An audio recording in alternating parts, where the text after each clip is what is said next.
Okay. Let's see here. Are we rolling? Are we rolling? We are rolling. Okay. So today, I keep saying this. This is the most important lecture so far. Yeah, this is, and then 1, 2 from now, and then they stop being the most important ones. I think this is pretty important. This probably won't take us the whole hour and 20. In fact, it almost certainly won't. But this is really dense, so pay attention, ask questions, please. This is, again, it's very important that you follow A from B, B to C, etc. That's just part of, that's really important.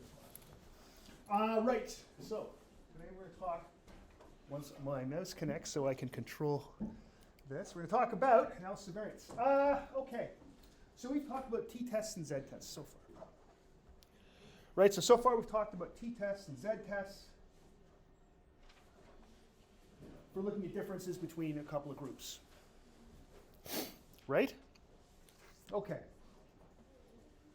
What if we had more than 2 groups? Now, I know you all know the answer to this, but we're just working our way in, okay? So the logic behind this was always trying to find out something that we can use that's like a t-test or a z-test that allows us to compare more than 2 groups, okay?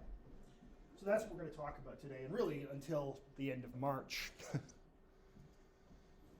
So here's an example. Don't worry about the numbers, please. If you want to, you can. We got 3 groups. We have a variable called A. It has 3 levels, 1, 2, and 3. That's why it's A1, A2, A3, okay? And each group has 3 observations. So each group has 3 observations.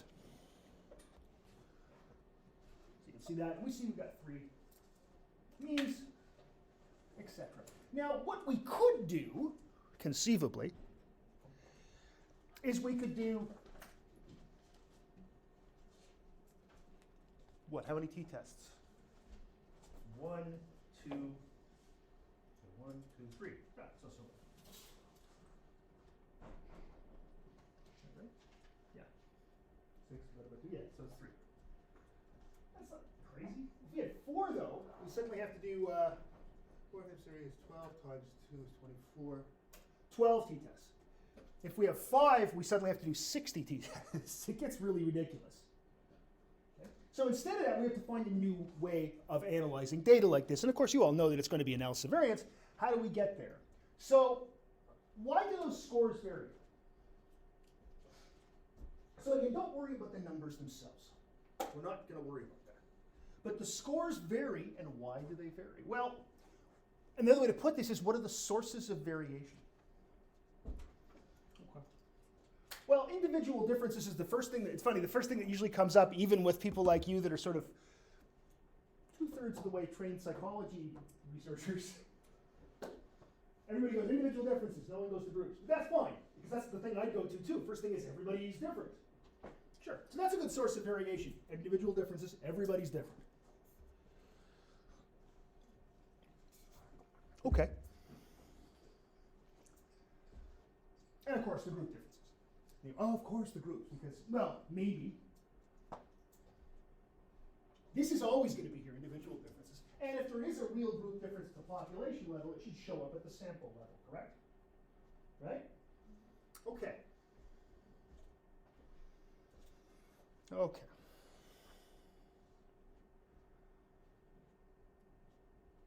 Does this make sense? Is everybody all on board with this? You see that? There's only two reasons scores can change. The group you're in and the fact that you're you. There's nothing else that can do anything here. Because we've designed this experiment properly. Okay? So it can't be, there isn't an extra source of variation that says, unless you're sitting beside Andy. Maybe it raises your scores. Let's say that. But maybe having high scores, maybe it's golf. I don't know. Anyway, we don't have anything like that in there because we've designed our experiment properly. All we've got is group membership and individual differences. Okay, so we're going to assume good experimental design. Okay. So any score then equals just some base level of being any of us, being a human, And then scores are either raised or lowered because of what group you're in, and scores are raised or lowered because you're Carter and you're Vera and I'm Dave. Okay? So there's a base level of, I call it being human. We can call that the grand mean if you want. It's just the overall average of all individuals in the experiment. And then scores either go up because of the group you're in, or go down because of the group you're in. And scores either go up or go down because you're you.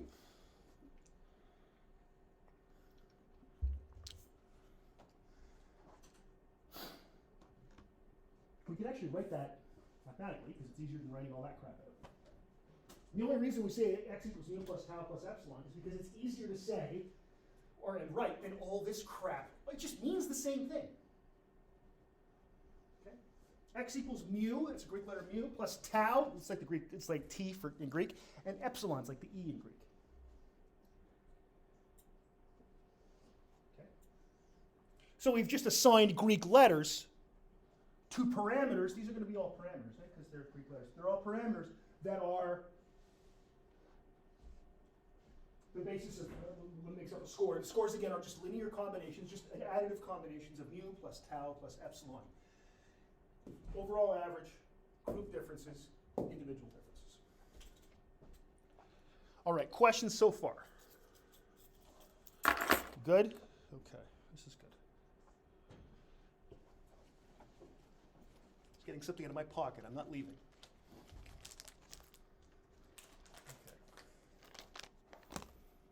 One of those glasses wipes that gets the, so they don't fog up. Maybe, when it's -23 out, you're walking from building to building. So when I walk back, my glasses won't fog up and I walk back into my regular building. Okay, so again, questions on this. Does this make sense, what I've done here? And it's actually not what I've done, it's what Fisher did a long time ago. Difference between me and Fisher is he's a racist. Also died 100 years ago, so. No, not 100. He was around 100 years ago. Died what, 70, 80 years ago? Of course, a lot of people were racists. Anyway, right. So this is good.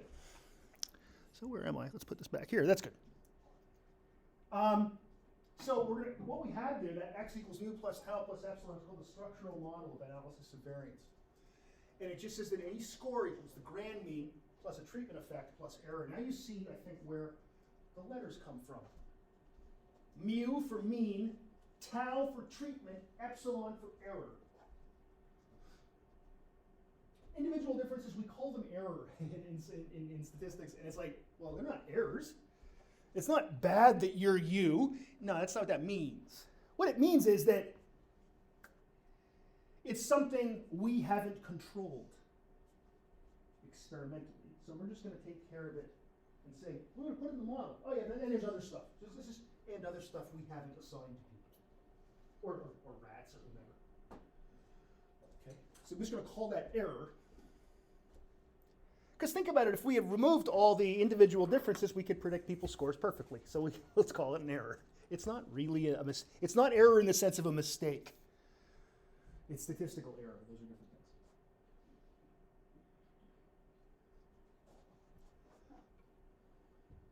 And I said at the beginning of the course, we're in a provincial election now. We're likely to have a federal election soon. And when you start paying attention to polls, you're going to see a lot of this stuff about margins of error and all that. Don't do that, please. Okay. Don't know why it just did that, but you can't do that. I need the screen. Okay. Don't be mean to the screen. Don't say anything bad. Okay. Okay. So let's make some assumptions. Well, let's make one assumption. Let's start with one assumption. That's a hell of an assumption. I say here that mu1 equals mu2 equals mu3 equals ... equals mu sub k. If there are k groups, this is just turning this into a general case, okay? That's all this is. I'm going from, we have 3 groups, we could have k groups, okay? It's actually just that looks all fancy, but it's just a null hypothesis. And we assume the null hypothesis is true, don't we? We always do. We start there and we try to prove that's not true. That's where we always start in inferential statistics. We say, look, we have a null, and we assume it's true. Let's see if it's not. means are the same, then the variances are the same. Because it's the same population. If HO is true, then there are no differences between those groups. Then that means that everybody's from the same population, everybody has the same grand mean, everybody has the same variance. There's a reason we can detect if there's differences in means with variance, which is what we're going to do. So this is just a null hypothesis assumption.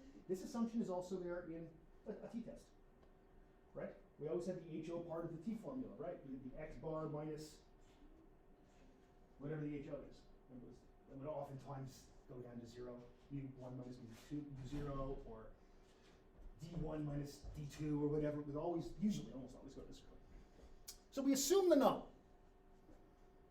Okay, are you with me still so far? No questions. If you have questions, it's really important you ask them.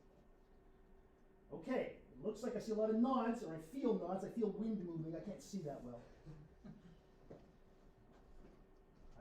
I can see enough that I can see people nodding.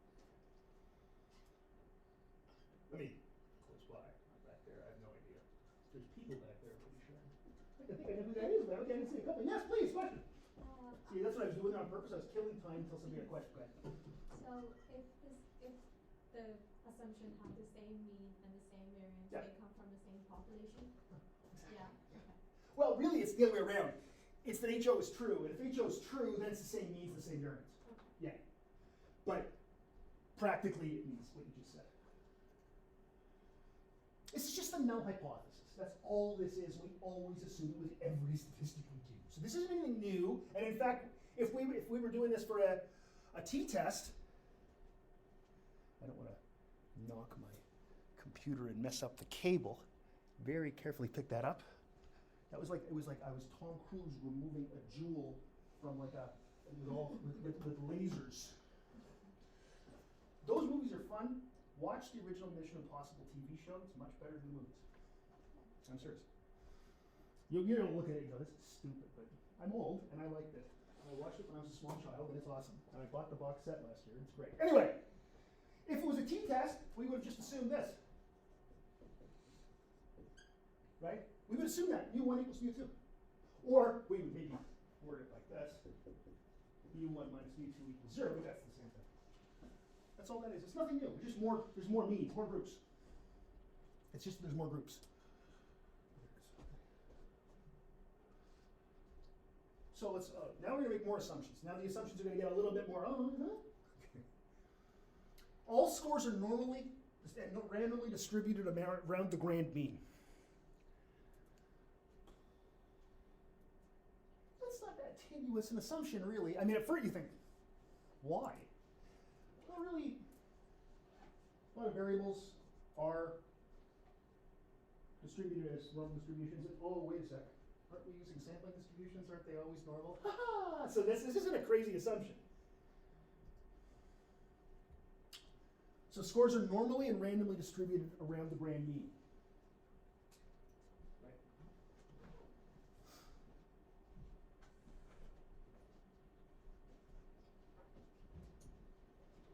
And the observations are independent. So when I said before, if you're sitting beside Andy, you get a better score. We can't have that.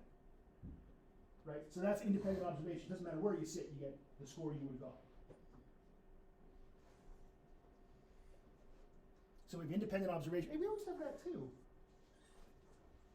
That's not a crazy one either. So so far we've got one assumption we haven't seen before, which is scores are randomly and normally distributed around the grand mean. Except that we have that with the t-test actually, because we say it's random sampling, and that random sampling would do that. All sources of variation are in the model. This is an important one. This is a really important one. So that model, and I'm just going to put it up on the board here so we can always refer back to x equals mu plus tau. I almost wrote a more complicated model that we will get to next week. So this is our model. Darker. So grand mean, treatment, and error. What this says is that there's nothing else that's causing an x to happen. That we've exhausted all the possible sources of variation. There's not, and it's Thursday. There's not, and you're sitting beside Andy. So you come across pretty good in this because it means that they're all cheating off you. That's good. I enjoyed that. So all sorts of variation in the model. That's not a ridiculous thing. We do that all the time. I've never formally said this when I talk about t-tests or z-tests, but that's true. We don't talk about what the model is either. It's just like that. Okay. So now there's going to be some math.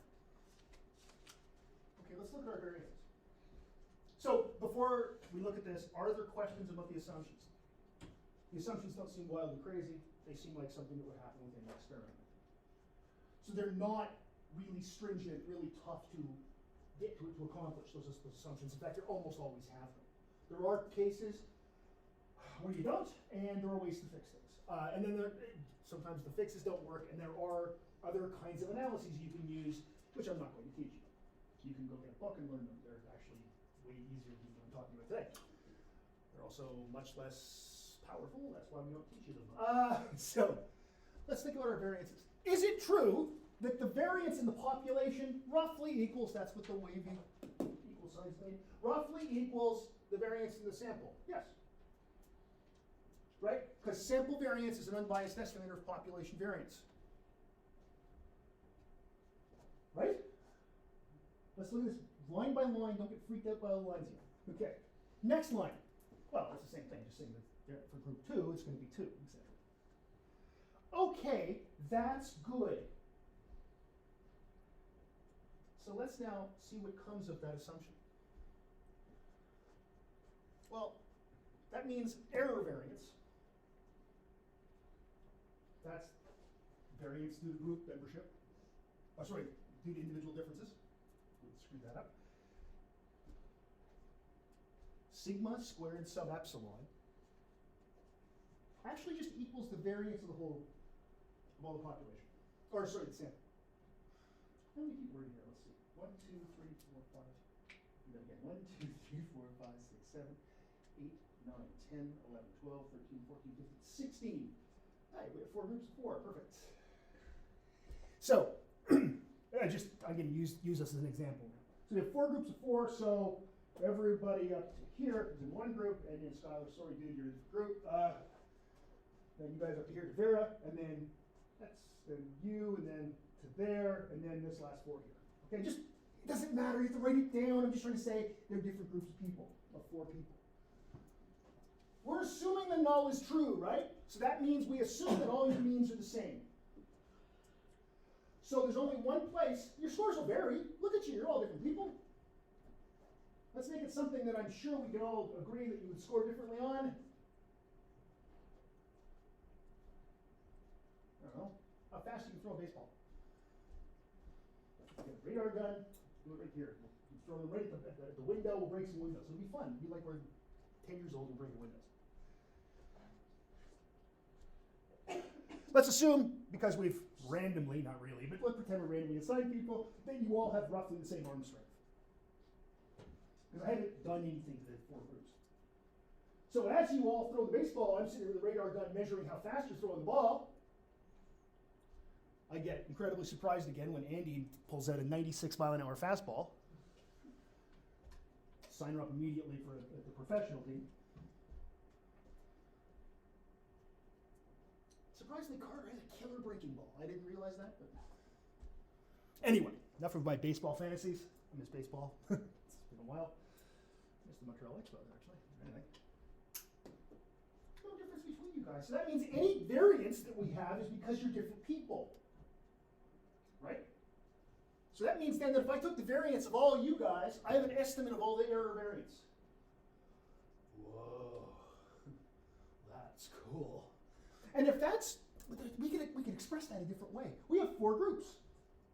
I could take your variance, and your variance, and your variance, and your variance. I got 4 variances now. I add all those variances up. What's the J mean? J means group 1, J1, J2, J3, J4. Okay? It's just an index saying what group you're in. That's all it is. I could actually average all of your variances, divide by the number of groups, and I'd have the same number as this. S bar squared sub j. It's the average variance. You're thinking variance? You can't average variance. The numbers don't know where they come from. You can do anything you want to numbers. Okay, you may not know why we're doing this yet, but you follow that we can do this. Oh, we're going to divide by the number of groups. K, 4 groups. Is this so far, at least mathematically, don't worry about why we're doing this yet. But does it make sense that mathematically this works? Right? Okay, well that's interesting enough. I mean, it's actually really freaking cool. You can see why it's that, but. What did I put? Oh, yeah, it's over here, right? Yep.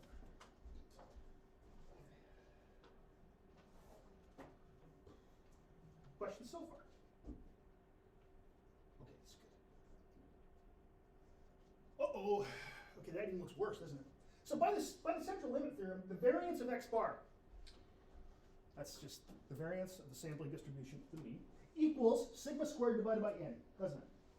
The central limit theorem tells us that. Right? Therefore, the thing that we would normally use to estimate that, sigma squared sub x bar, so that's what that is, equals this, sigma squared sub epsilon over n. Why is it sub epsilon? Because we assume the null. So any variance we have here is just variance through the individual differences.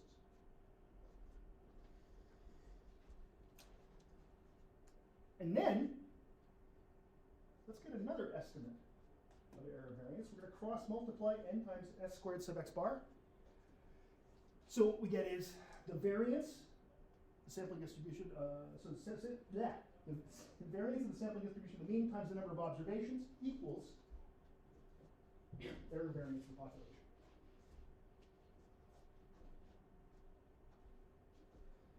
This looks complicated, but it's just a way of saying all those words I just said. That's all that is. It's nothing you shouldn't be afraid of. You shouldn't be frightened by mathematical notation. You should look at it and go, oh, I know what that means. The variance of x bar equals sigma squared divided by n. Well, let's see, variance of x bar is sigma squared sub x bar, or s squared sub x bar, rather. And sigma squared, well, because of the null, we know it's going to be sigma squared sub epsilon, because we're assuming there's no group differences. We're then going to divide by n, well, that's because central limit theorem says to do that. We want to isolate sigma squared sub epsilon. If you go back to the previous slide, you'll see that we've done that there too. S squared sub x times n. And that's just cross multiplying. That times that equals that times 1. Remember that from elementary school algebra? Cross multiplying. Don't feel bad if you don't. Feel a little bad. You should have remembered that. Feel a little bad. Right, so if we did like, I don't know, 1 over 2 equals, well, this is here.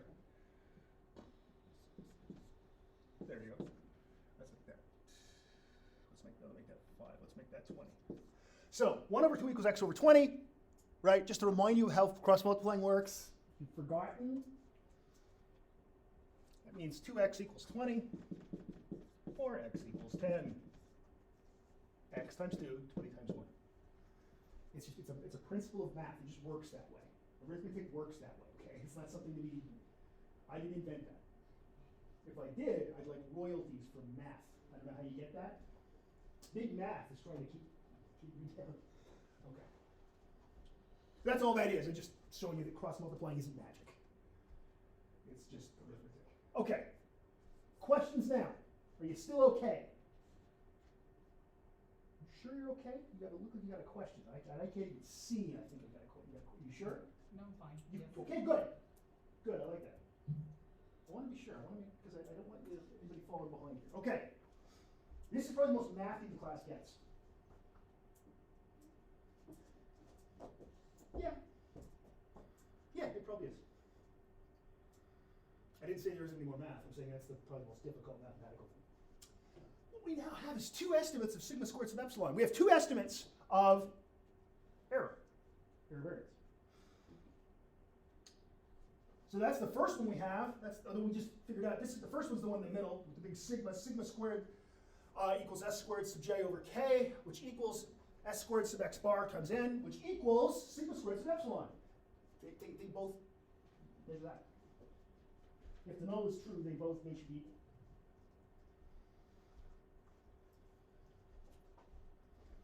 Okay.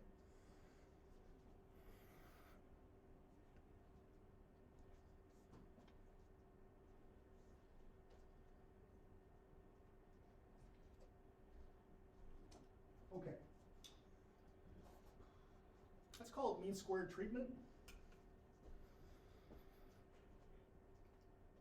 That's called mean squared error.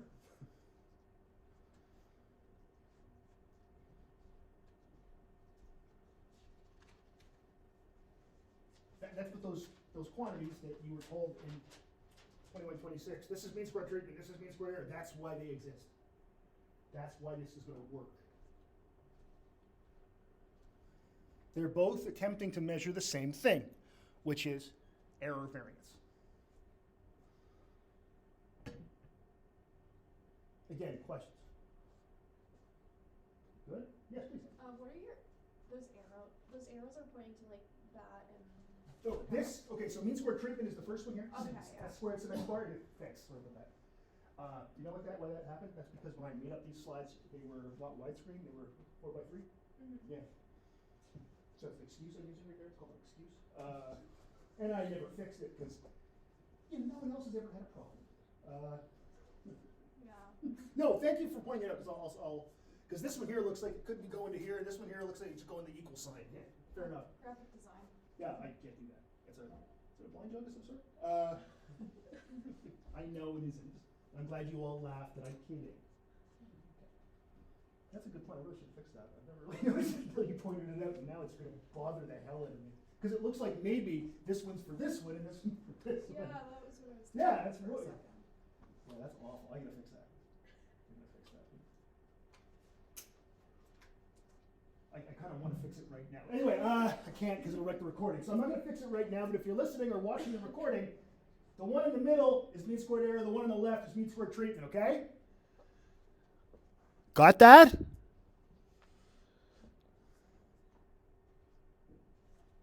Put these things on YouTube, and people do watch them, not just you guys. You got a comment. I had one that says literally unwatchable, and I just replied, F you, and deleted his comment. It's not for you anyway, jerk. By the way, I don't put the ads in. If there's any ads in the YouTube videos, don't click on them thinking, oh, make Dave 10 cents. No, I don't get any of that money. Okay. If there was a way I could actually monetize doing my job extra other than being paid, it'd be great. But I think the university has a real problem with me putting commercials in the middle of my courses. Welcome to PSYC 3256, sponsored by... But if you're looking for a high-quality website or blog, go to squarespace.com. Anyway, right. Anybody need a Casper mattress? I see you listen to podcasts. Okay, so if HO is true, then the expected value of mean squared error, look back at those equations, the expected value of mean squared error is sigma squared sub epsilon. It's also true with mean squared treatment. Because they both estimate mean squared error. They both estimate sigma squared sub epsilon, and HO is true, because we're assuming that. So they must both do that. That follows, yes? Now I'm going to just go back for a sec. What I want to do... Oh, no, that's okay. I don't have to do that. Okay.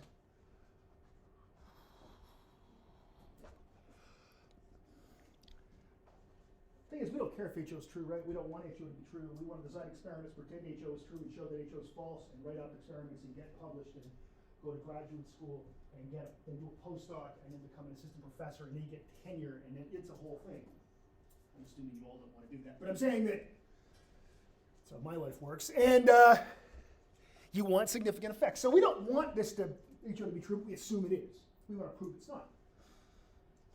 So HO is not true. If HO is not true, things change.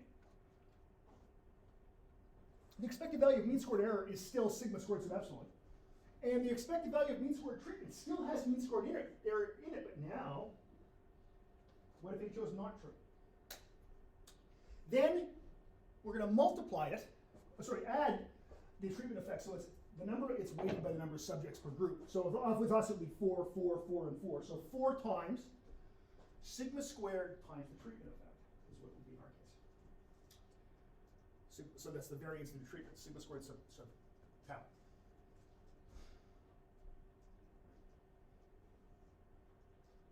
Okay.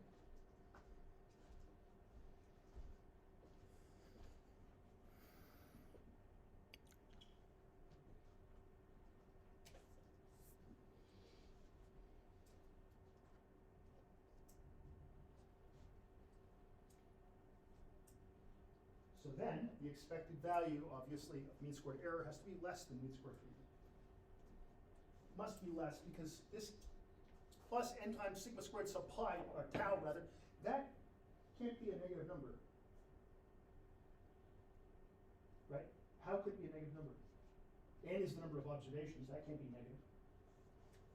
And there's a little 2 here, that means this is squared, it has to be positive. It's got to be non-zero. Well, if HO is not true, it has to be non-zero, and it has to be positive. It is impossible, mathematically, for this to be negative.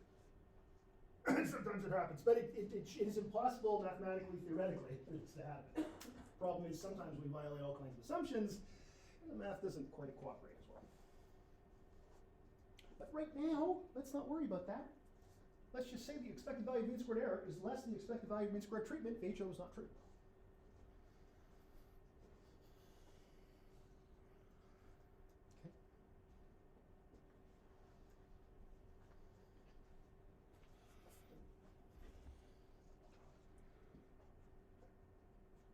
What I need for lecturing is I need like a hat that has coffee in it, like a siphon.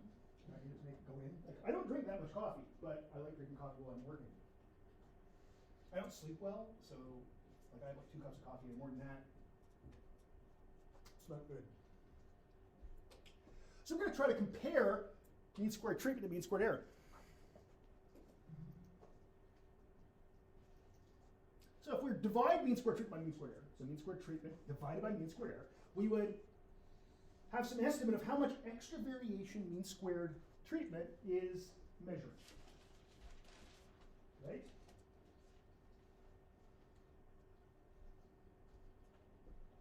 In other words, we'd get a measure of tau, of sigma squared sub tau, or I'm just going to shorten that to tau. So tau for treatment. It's actually how analysis variance works. This is exactly what we do at ANOVA. It's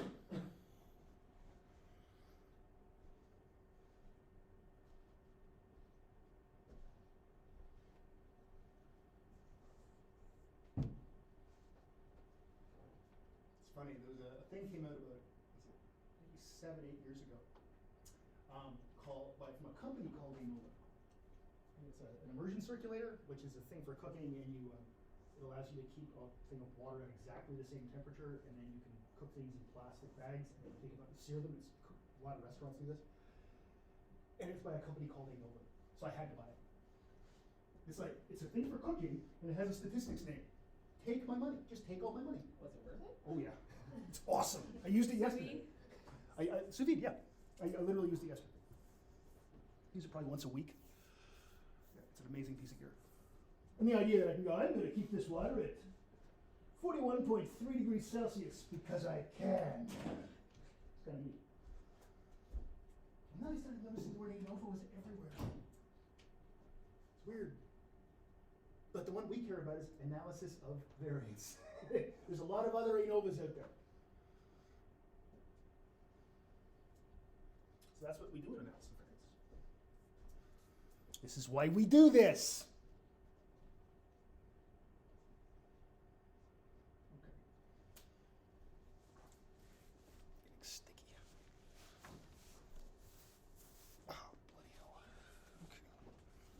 Okay. So, again, questions? Still okay? All right. So the F test is mean squared truth divided by mean squared error. F for Fisher. What's the expected value of HO if F is true? Remember, it's mean squared treatment over mean squared error. And let's work this out. Let's work it where I left that mark. Okay. Right. So remember, the expected value of mean squared treatment is, and I'm just going to use taus and epsilons. I'm not going to put all the squareds in. We can assume they're there. So the expected value of mean squared treatment equals tau plus epsilon. The expected value of mean squared error equals epsilon.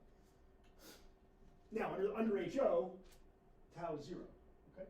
So what is the expected value of F if HO is true? 1. Yeah, it's 1. Exactly.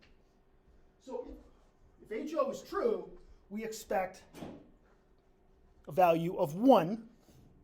That wasn't me. Probably say it here. So under HO, expected value of mean squared error if HO is true is 1. Okay, that's good. What if H8 is true? Or H1 if you want to call it that, or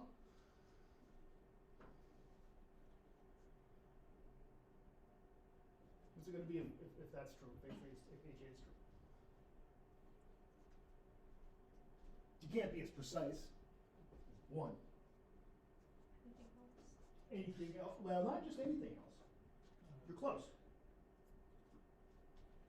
Anything else greater than 1. Because remember, tau can't be less than 0, it can't be a negative number. Right? So it can't be less than 0, and therefore, it can't be less than 0, and therefore, tau plus epsilon over epsilon is what we're doing. This must be bigger than this, if HO is true. Sorry, if HA is true. So that means then this is going to have to be greater than 1. Now, obviously, that's theoretically. It has to be enough greater than 1 that we say it's significant. So we're going to have to look things up in a freaking F table. We still have to do all that stuff, but the logic of it remains. So is there enough difference that we go, yeah, that's not just due to individual differences anymore. That's because at least 2 of the groups are different. Okay.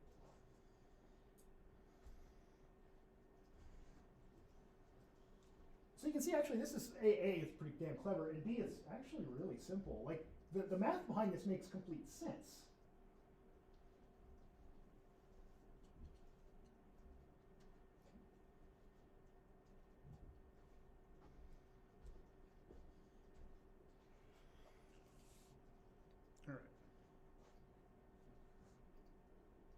So if HO is true, then mean squared treatment divided by mean squared error will be distributed as F at d degrees of freedom for tau and degrees of freedom, or for treatment and degrees of freedom for error. And if it's not, it'll be distributed some other way. And that's what we find out when we look it up in a table. So when we look something up in a table, we say, does it conform to this?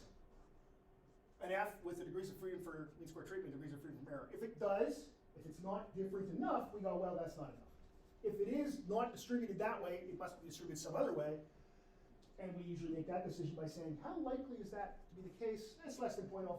Let's reject an all hypothesis. So it's not just that you get an F less than 1, or sorry, greater than 1, and you go, oh, it's significant. Actually, no. Almost always, something around 1 isn't enough. You're going to want something that's enough greater than 1 that you have confidence in it to say that there actually is a difference. Just like I was talking about political polls the other day, and instead of talking about confidence intervals and how confident they are in their estimates.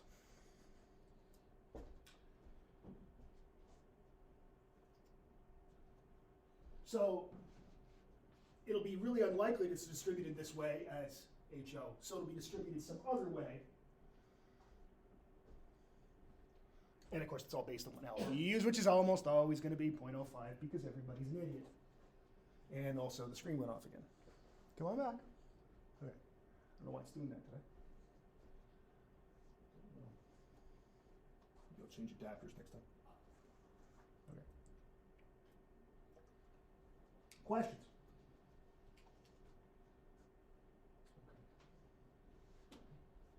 It's kind of cool to think that somebody took, you know, I mean, as much as he was kind of a racist, he was also a statistical genius. So something that takes R.A. Fisher a whole lot of time to figure out, we can all look at this and go, oh, that makes sense.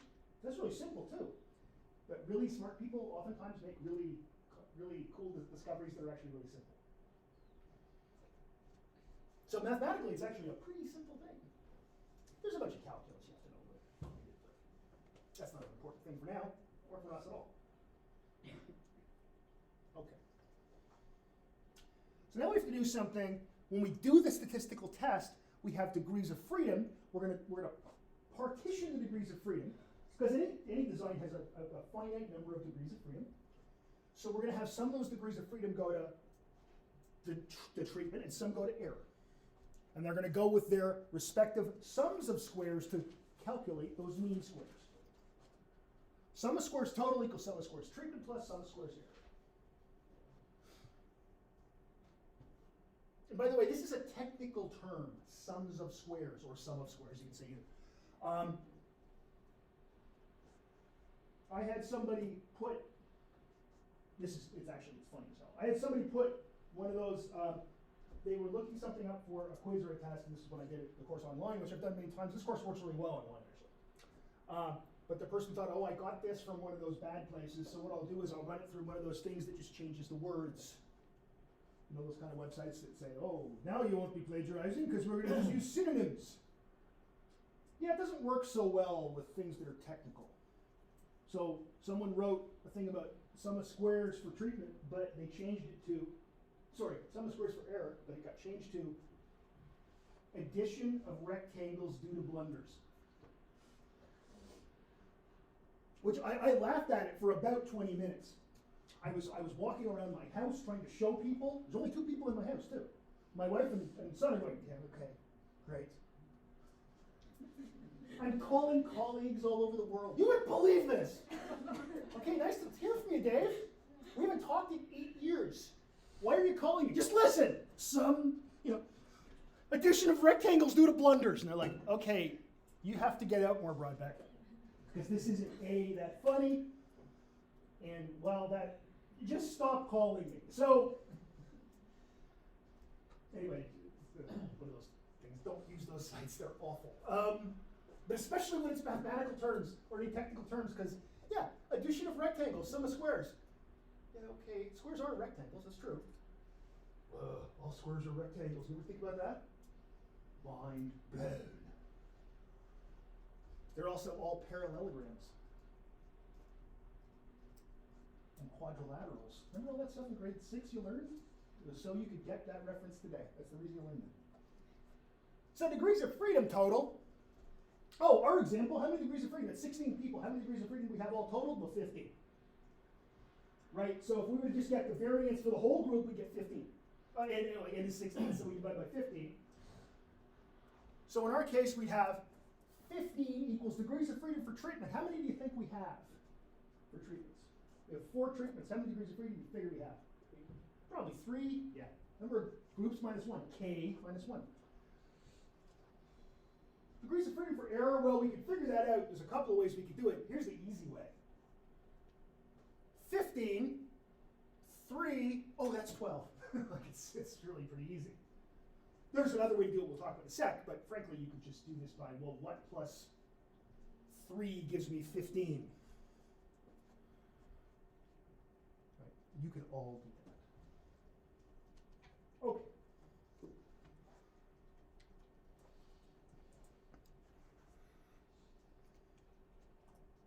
So more precisely, this looks very mathy, but it's just taking the words and putting them into mathematical notation. Okay. Those are the sums of squares. This is in the book too. I wouldn't worry about writing this down. But you can see let's take a look at what it says, because this is actually kind of cool. The sum of each score minus the grand mean. So all of your scores minus the grand mean of how fast you can throw a baseball equals the number of subjects per group, so it's going to be 4, times x bar sub j. What the hell is that? Oh, that's, let's see, you guys are here, right? Yes. That's your mean, and your mean, and your mean, and your mean, added together, and then I get the mean of those means. Again, remember, numbers don't care that you're taking means of means, they're just numbers. So I got your average, and your average, and your average, and your average, and I average those averages. And how does that differ from the gradient? And there's sums of squares, of course. Why do we square it? Because if we didn't square it, we'd end up everything summing to 0, just like with variance. These are all just variance measures. Oh, is that why it's called analysis of variance? Yes. Plus, what's left over? Whoa, 2 summation signs. The sum of each score minus its mean. Okay, so you 4 were a group, right?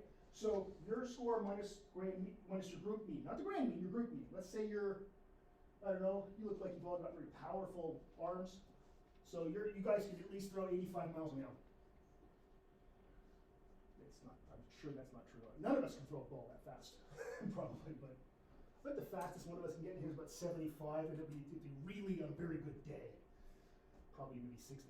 Yeah, 65. Anyway, let's say you guys don't have killer arms, ran 85 miles an hour. So we take, so Skylar, he's around 97 miles an hour. He's like a relief pitcher, comes in right at the end of the game, fans, sits 3 guys down. I'm living in a really strange world right now where you are all baseball players. So 97 minus 85. Let's see. So I don't know, good arm too, you think, or not so good? Okay, so you're like, I gotta do this, make the math work in my head. Yours was 97. So let's go the other way, 12 the other way. So you're gonna be 72 minus 85. And then, I don't feel like doing more arithmetic. Oh, sure I will. 86, 84. That was easy. So then that's sum to 0, by the way. Those numbers worked. We square all those differences, and that's your group. And we got a number or whatever it was. What was it? 144 plus 144 is 288, 289. 290 is going to be your sum of squares. Yes. I'm not doing the rest of this in my head. Let's say we did this with U4, right? And we get 17. And then we did it with U4, and we get 26. And we do it with U4, and we get 11. Now here's the outside one. We now sum all of those scores. That's how we get that sum of squares. Okay?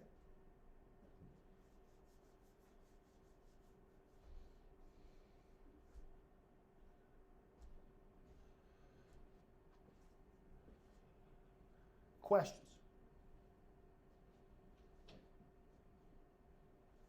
And like I said, I'd be surprised if any of us would throw a ball more than 65. Who has a question? Please, sorry. I was thinking about baseball. Are we supposed to have 2 summations Yeah. there? Okay. Because So, I got your score and your group's scores minus mean plus this group plus this group plus this group. So we get all yours and we sum them. So it was what? We get 12 minus 12 squared plus 12 squared plus 1 squared plus 1 squared gave us a number which was 290, right? And then we got one for them. yeah. Added all those up, we got enough number for them, and number for them, number for them. Then we add all those numbers up. That's what the extra summation means. Does that make sense? It doesn't, though. Okay, so we have 4 groups. Yes. We add their, what? Their differences of their scores from their mean. And we square those differences. Okay. That's why I said, it was 97 minus 85, so it's 12 squared plus 12 squared, because yours was the other way, to make math easy. Yes. And these two is even easier, because I used 1 and 1, plus 1 squared plus 1 squared. That gave us 290. Let's put that aside. Now let's do theirs. And we did it, and we got, what did I say, 11? I don't know what the hell I said. Put that aside, and we'll do theirs, and another one put aside. Now, when that's all done, this other summation sign comes into play and says, add all those up. Okay. Make sense? Yes. Awesome. Other questions? I'll stand over here so I can more of a view of the questions. We're good? Okay.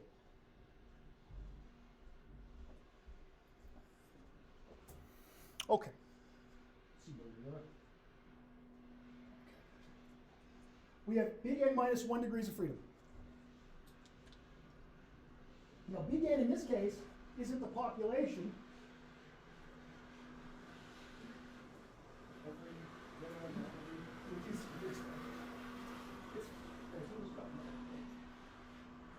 So remember, now these are going to start really looking like variances because they're all variances. It's called analysis of variance for a reason. Look at this. It's a variance. Oh, look, another variance. Now you're going to say, wait, Dave, you don't have mean minus mean, ha ha ha, but this doesn't know it's a mean of means. It just thinks it's a number. So now again, we have k groups, 4 in our case, so we have 3 degrees of freedom. On the bottom of this one, big N minus k. Now, how did I get that? Well, there's a couple of ways you can get it. Careful. There's a couple of ways you can get it. One of them is like this.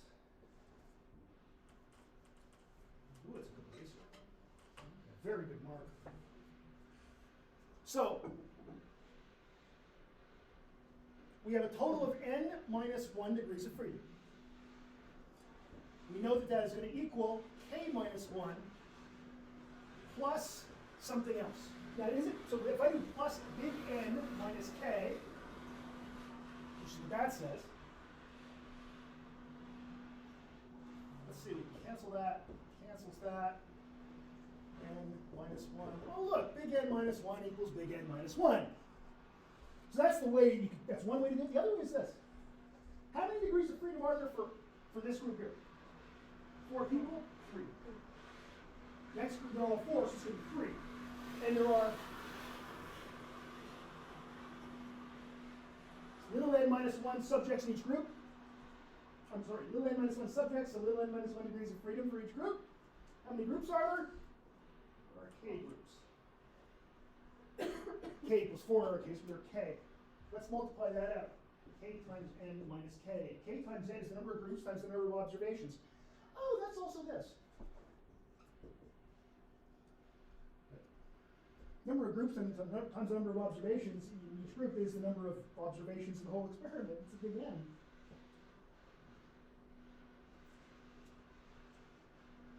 Almost done. I think stop. I'm not going to complain.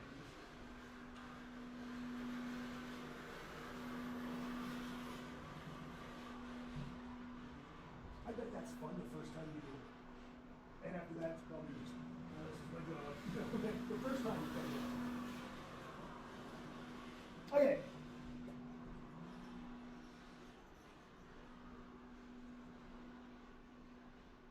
So tuition dollars at work. Got that big machine.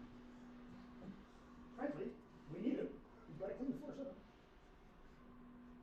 Questions on this? Right? It's not so bad. So what ends up happening is we take these quantities and we you know that we divide this quantity by this one, so sum of squares is treated divided by sum of squares here, and we get what's called an ANOVA summary table. Okay?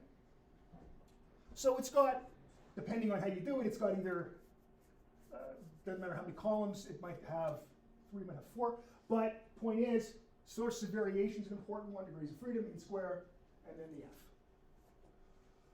So, sources of variation between groups.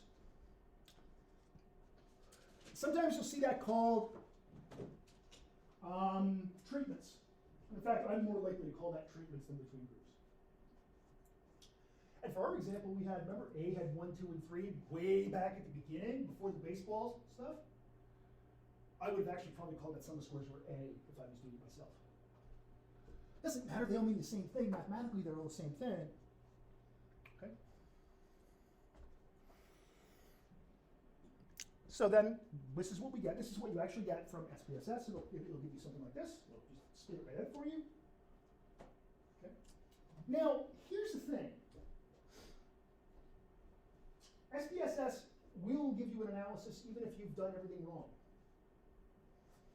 So doing something with a computer program, because it can do the calculations quickly, doesn't make the calculations correct or you're experimenting good. Well, I use SPSS. Yeah, but you were trying to cook a meatloaf. That's not going to help you at all. That was a very strange example.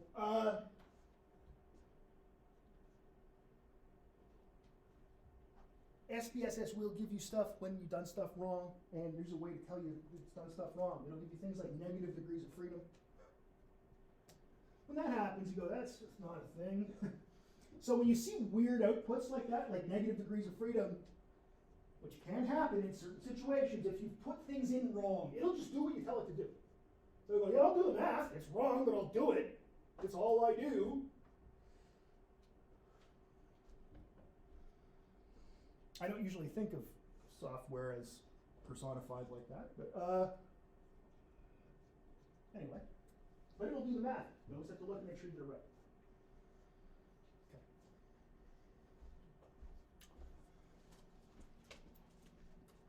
Good stuff.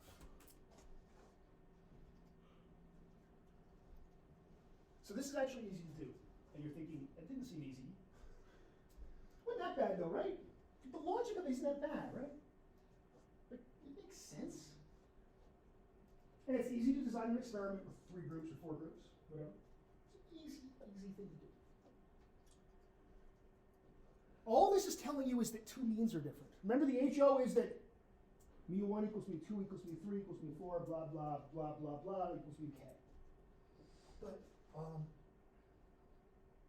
the alternative hypothesis then is that that's not true, right? If that's not true, the most conservative version of that's not true is 2 of these means are different. Doesn't tell you which 2. Doesn't tell you if 3 of them are different. Doesn't tell you if 5 of them are different from each other. It tells you at least 2 are different. That's what this is for. Now, if you set up a situation where you've got, let's say you're doing a drug trial, okay? And I don't mean you're just trying some new kind of weed. I mean you're actually doing a drug trial. You're going to have a lot of control groups, right? Because, well, drug studies need a lot of control groups. You're going to need something with a placebo, and something where people get no drug, and something where people get everything but the drug, but they got all these, like, there might be 15 control groups. You see some of these clinical trials that have 10 and 15 control groups. But, you know, what's your hypothesis? Your hypothesis is, of course, they're all the same. They're not all the same, but the only thing you care about is, oh, look, like if you get back and you go drug group and the rest are all down here, I don't think you have to go do any more analysis. If once you find out that that's different from, if you look at, if that's your graph and you've got a significant ANOVA, you look and go, gee, I wonder where the difference is. People do that, by the way, and you know what? Well, I say that you shouldn't have to do any further analysis. If you tried sending that to a journal, they go, why aren't you doing any post-hoc tests?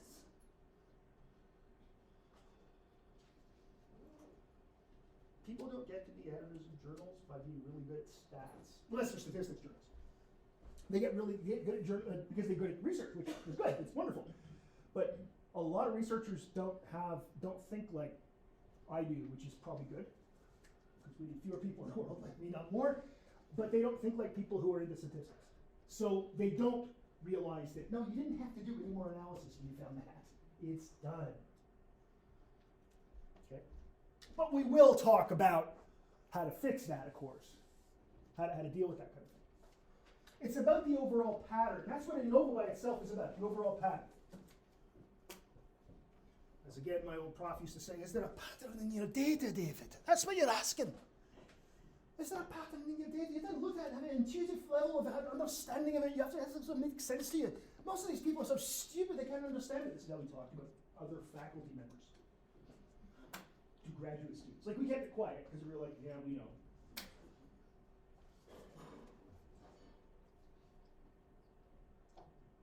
Couldn't do a damn t-test if he had to save his life.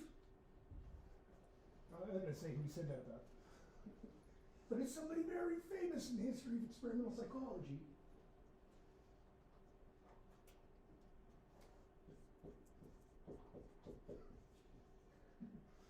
It's him. He's dead, I'm still scared.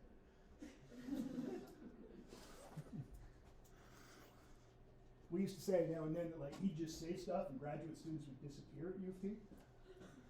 He's like, whoa, where'd he go? Well, oh, okay.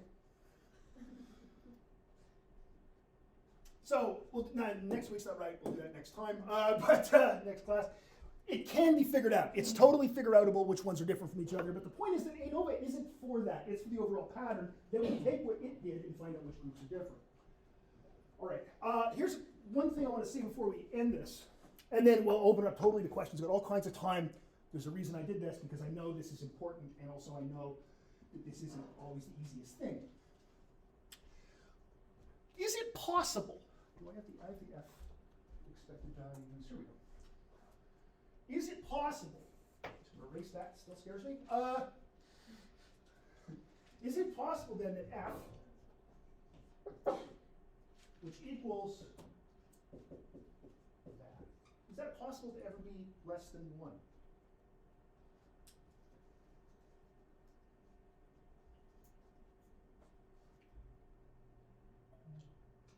Yeah, no. I just heard somebody say no. Yes. How could that be less than 1? They're both squared quantities. You're adding a positive number to a positive number. How could that be less than that? So how could tau plus epsilon be less than epsilon? It can't be. Except that, you know what? Sometimes you do your analysis and you get an F that's less than 1. In fact, at least one of you will when you do your honors thesis. It's going to happen.